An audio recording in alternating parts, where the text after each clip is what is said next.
Hello everyone. People who criticize this channel and call me names like to bring this incident to my attention. Actually, that's a nice way to say it. They like to shove it into my face. So let's talk about this. So far, there's just one man who stands accused of being the culprit behind the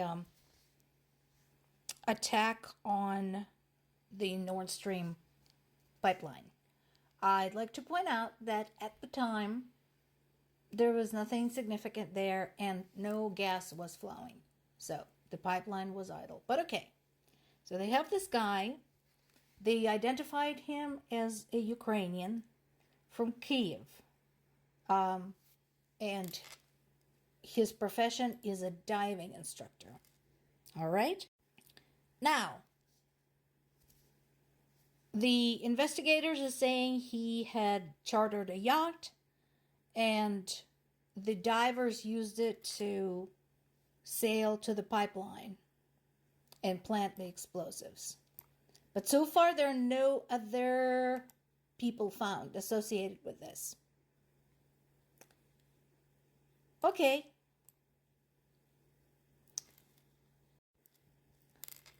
The investigators are also saying that it is possible the attack was in the works since 2014. In case nobody remembers, 2014 was when Russia annexed Crimean Peninsula from Ukrainian territory and began military actions in Ukraine's Donetsk and Luhansk regions. So, the timing, if that were true, wouldn't surprise me. However, there are some questions being asked by those observing this investigation from Ukraine. First of all, it's a little too perfect. And I know it's not impossible, but it's a little too perfect that a diving instructor from Ukraine, from Kiev no less, from the capital of Ukraine, is the culprit and managed to travel all the way to Europe at the time of war. Because if you recall, the attack took place in 2022. And back then,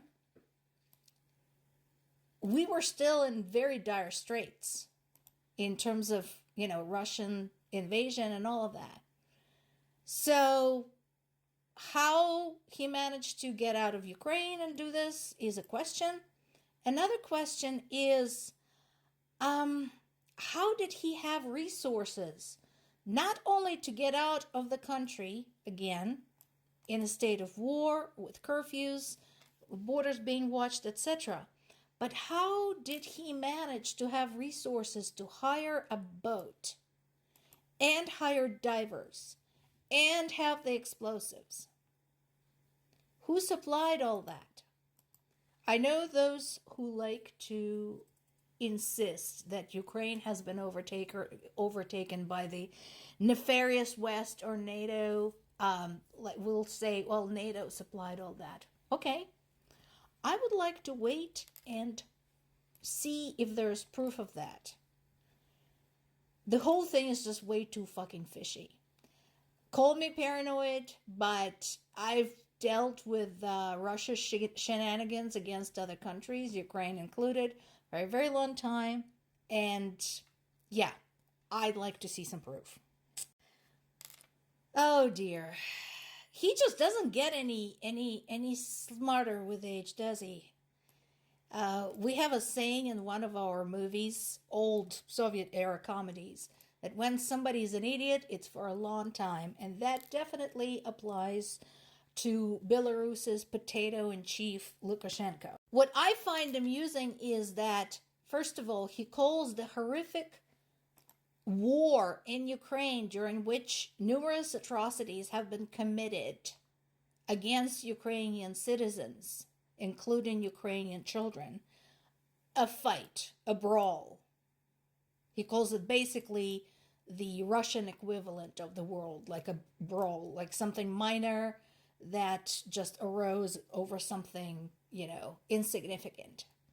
That alone is deeply insulting to the memory of people who were killed and to those who survived and now have to deal with what they're surviving. Second, I love it how he offers zero specifics. How precisely do you suggest this happens? I'd like to remind you, Mr. Lukashenko, that Russia's purpose in this war is for Ukraine to no longer exist. And Ukraine disagrees with that. So, if you have any good ideas how to resolve this very fundamental disagreement, I would like to hear it. Meanwhile, Ukraine continues to unleash a seriously huge can of whoop-ass as it continues to penetrate deeper and deeper into Russian territory. As I mentioned before, mine is merely a speculation at this point. I'm sure we will hear more as we get further developments. But I don't think there is just one goal to this operation. At the very least, there are three. There is the psychological warfare to basically convey the message to the invading troops that two can play at this game. There is retaliation, pure and simple. And then there is the bargaining chip. Because I can't imagine that having well-armed, well-trained Ukrainian troops pointing basically everything they've got at the back of your head is very comfortable right now for those who are fighting in Ukraine, the Russian troops fighting in Ukraine. And notice what they're saying about the front line. We talked about the front line, that one of the biggest challenges of this war for Ukrainians has been the sheer size of the front line. But at this point, what they did was initiate the change in the geography of the front line on their own terms. Because up until now, Russia was dictating where the front was going to be, where the hottest fighting was going to be, because that all seemed to depend on where Russia decides to throw the bodies. Well, that is no longer the case, because this particular section of the front line was created by Ukrainian military. Russia says they're beefing up border defenses. Where?